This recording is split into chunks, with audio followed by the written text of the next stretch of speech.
Hello, dear students. My name is Ankit Singh and today I will teach you English of class 10th. जैसा कि इस समय पूरे देश में लॉकडाउन लगा है और सभी स्कूल कॉलेज इस समय बंद चल रहे हैं और ये स्कूल कॉलेज कब तक बंद रहेंगे ये कहना बहुत मुश्किल है। और इसमें सबसे ज़्यादा जो नुकसान हो रहा है वो हमारे स्टूडेंट्स का हो रहा है। लेकिन स्टूडेंट्स, आप लोगों को परेशान होने की ज़रूरत नहीं है, क्योंकि मैं आप लोगों को इंग्लिश की नोट्स ऐसे बनवाऊँगा कि आप घर बैठे इंग्लिश की पूरी तैयारी कर सकें। इसके लिए सबसे पहले आप मेरे चैनल एजुकेशन हब को सब्सक्राइब करें और बेल आइकन को ज़रूर दबाएं, जिससे कि मेरे जितने भी वीडियो आगे अपलोड होंगे आपको तुरंत इसकी इन्फॉर्मेशन मिल सकेगी। अब मैं आपको थोड़ा सा सिलेबस की जानकारी दे देता हूं कि इंग्लिश में आता क्या है। सबसे पहले सेक्शन ए में देखते हैं कि प्रोज, पोएट्री और सप्लीमेंट्री आती है। इस पर प्रोज आता है 16 मार्क्स का यानी 16 नंबर का, पोएट्री जो आती है 7 मार्क्स का यानी 7 नंबर का, और सप्लीमेंट्री रीडर 12 मार्क्स का आता है, टोटल 35 नंबर का। और 35 नंबर ही सेक्शन बी में आते हैं यानी ग्रामर पोर्शन में। और ग्रामर पोर्शन में क्या क्या आता है? इंग्लिश ग्रामर में 15 मार्क्स आता है, ट्रांसलेशन जो है 4 मार्क्स का आता है, और कंपोजिशन जो 16 मार्क्स का आता है, यानी टोटल 70 नंबर का आपको आता है। और 30 नंबर जो है स्कूल से आपको मिलते हैं। सेक्शन बी में ग्रामर पोर्शन आता है, ट्रांसलेशन और कंपोजिशन आता है। मैं आपको सेक्शन ए की भी तैयारी करवाऊंगा जिसमें प्रोज, पोएट्री और सप्लीमेंट्री होती है। तो सबसे पहले मैं आपको ग्रामर की तैयारी करा दूंगा, क्योंकि ग्रामर में ट्रांसलेशन और बहुत सारी चीज़ें आती हैं जिसके बिना आप प्रोज, पोएट्री और सप्लीमेंट्री में थोड़ा सा नंबर लाने में आपको थोड़ी सी परेशानी होगी। आज स्टार्ट करते हैं chapter 1, parts of sentence. Parts means भाग, ऑफ सेंटेंस हैं सेंटेंस के भाग के होते हैं। सबसे पहले सेंटेंस की डिफिनीशन देखते हैं।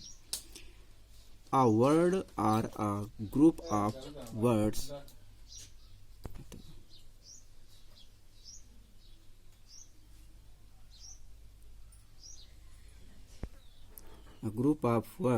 with subject and predicate and gives complete sense is called sentence।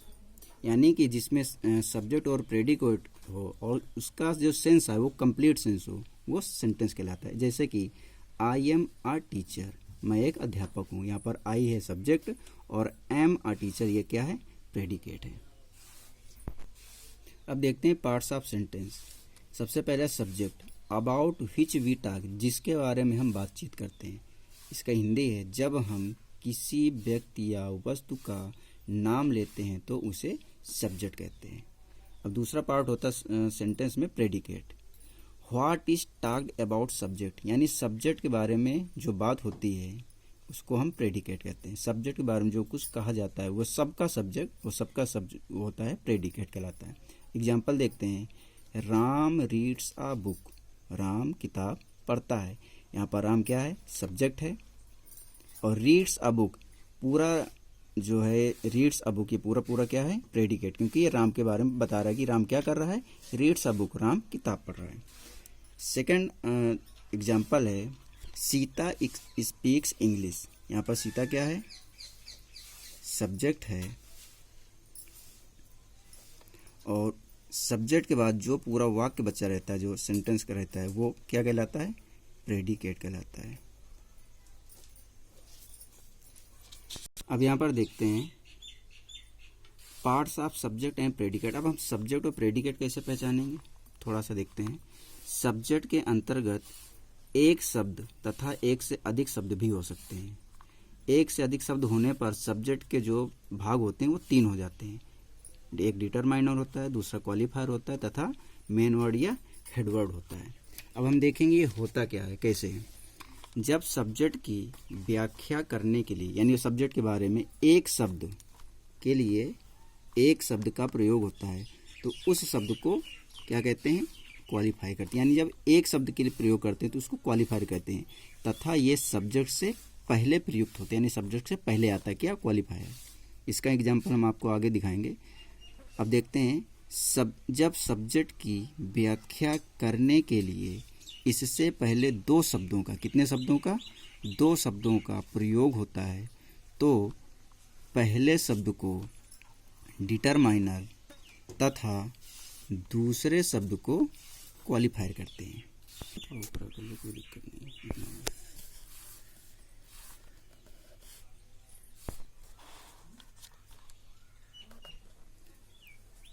अब यहाँ पर एग्जाम्पल देखते हैं, माई मदर कॉल्ड मी, मेरी माता मुझे बुलाती है। तो यहाँ पर देखेंगे जो माई है ये क्या है, ये क्वालिफायर है। माई क्या है,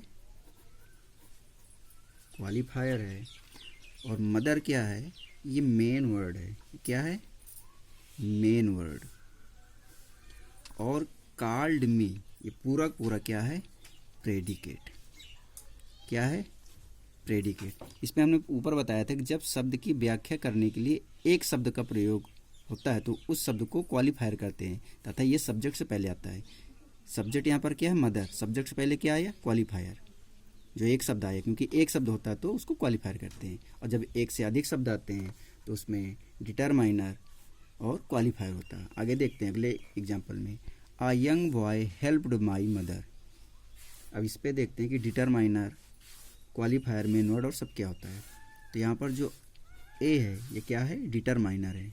क्या है, डिटरमाइनर है। यंग क्या है, यंग है क्वालिफायर।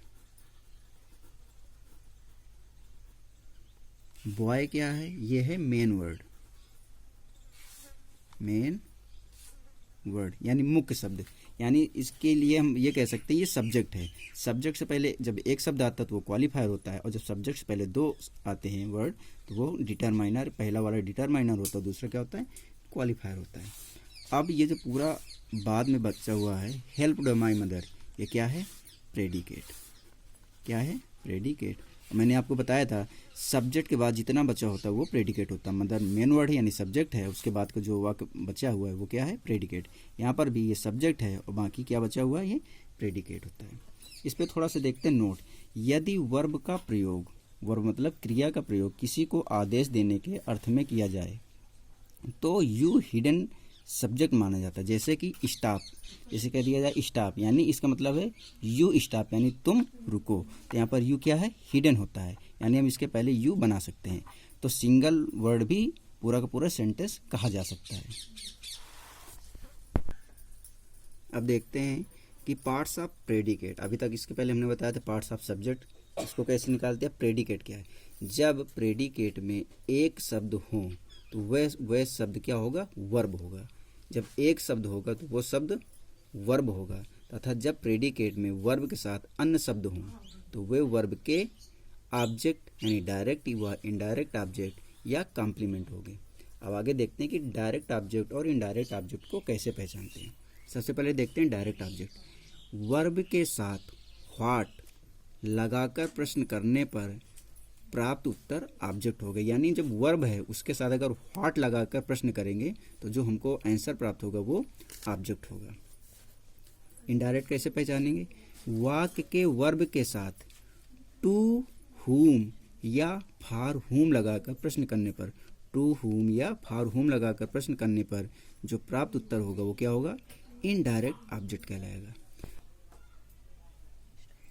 अब देखते हैं कुछ हमने एग्जाम्पल पहले से नोट कर रखे ताकि वीडियो बहुत लंबा ना हो, इसलिए मैंने नोट्स आपको बना के पहले रख लिया है ताकि आप लोगों को ज़्यादा टाइम मतलब वेस्ट ना करना पड़े। सी रीड्स और भी कुछ एग्जाम्पल्स हैं। तब इसमें देखेंगे सी रीड्स, इसमें डायरेक्ट ऑब्जेक्ट या वर्ब या सब्जेक्ट क्या है। सी क्या है, सब्जेक्ट है जिसके बारे में कहा जाता है, ये क्या है, सब्जेक्ट है। और रीड्स क्या है, ये वर्ब, रीड मीन्स पढ़ना, ये क्या है, वर्ब कहलाता है। अगला एग्जाम्पल देखेंगे, सी रीड्स अ बुक।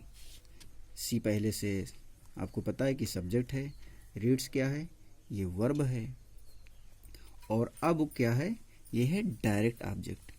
क्या है, डायरेक्ट ऑब्जेक्ट।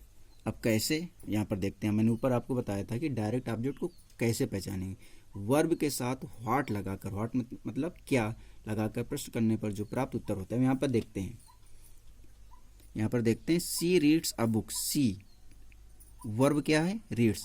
अब अगर हम इस पे व्हाट लगाकर क्वेश्चन करें कि सी रीड्स यानी वह क्या पढ़ती है, व्हाट लगाकर हम कोई क्वेश्चन करें, व्हाट मीन्स क्या पढ़ती है, सी क्या पढ़ती है, तो हमें आंसर क्या मिला, अ बुक यानी एक किताब पढ़ती। सी मीन्स वह। यहाँ पर नाम भी लिख सकते हैं, मान लो हम यहाँ पर कर दिया जाए Ram reads a book, Ram एक किताब पढ़ता है, तो हम पूछ सकते हैं कि क्या पढ़ता है। व्हाट मीन्स क्या पढ़ता है, रीड मीन्स क्या पढ़ता है, तो आंसर क्या निकलेगा, अ बुक। तो यहाँ पर क्या हो गया, ये डायरेक्ट ऑब्जेक्ट आ गया। आगे देखते हैं तीसरे एग्जाम्पल में, he gave me a book, he gave me अ,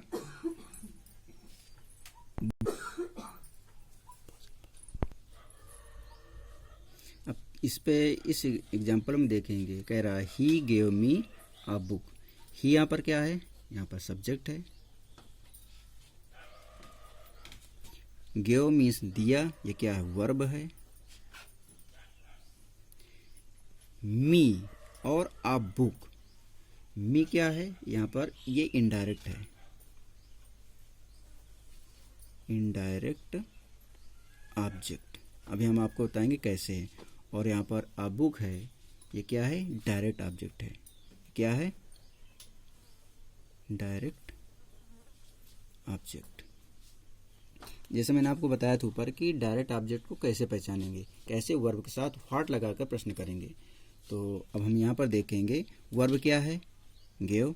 तो अगर हम व्हाट लगाकर प्रश्न करेंगे कि ही गेव मी अ बुक, उसने मुझको क्या दिया, तो क्या आंसर मिला, अ बुक, यानी एक किताब दिया। तो क्या निकल आएगा, यहाँ पर डायरेक्ट ऑब्जेक्ट आ जाएगा। अब अगर इनडायरेक्ट ऑब्जेक्ट पहचानेंगे कि वाक्य के वर्ब के साथ टू हुम, यानी किसको, या फॉर हुम किसके लिए, इसका अर्थ क्या आएगा, टू हुम मीन्स किसको, फॉर हुम मीन्स किसके लिए। तो यहाँ पर हम क्वेश्चन करेंगे टू हुम, यानी ही गेव मी अ बुक। तो हुम किसको दिया, मी मीन्स मुझको दिया, यानी टू हुम का क्वेश्चन करेंगे। तो यहाँ पर आंसर क्या निकल के आ रहा है, मी यानी मुझको दिया, अ बुक किसको दिया, टू हुम मीन्स किसको, मुझको। तो यहाँ पर मी क्या आ जाएगा, इनडायरेक्ट ऑब्जेक्ट आ जाएगा।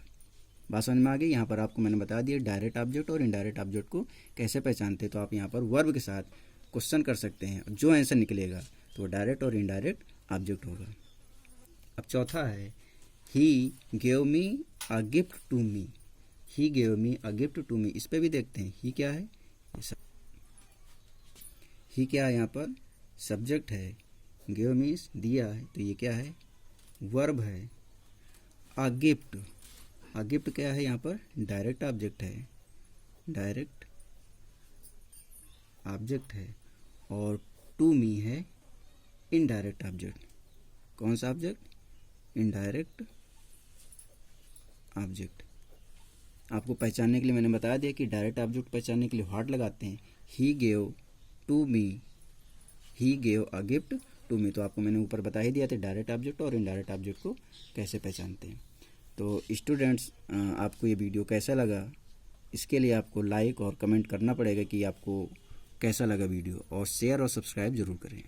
रुक जा, मैं अगला वीडियो आपको फिर से लेकर आऊँगा। इसके लिए आपको सब्सक्राइब करके और बेल आइकन को ज़रूर दबाना है।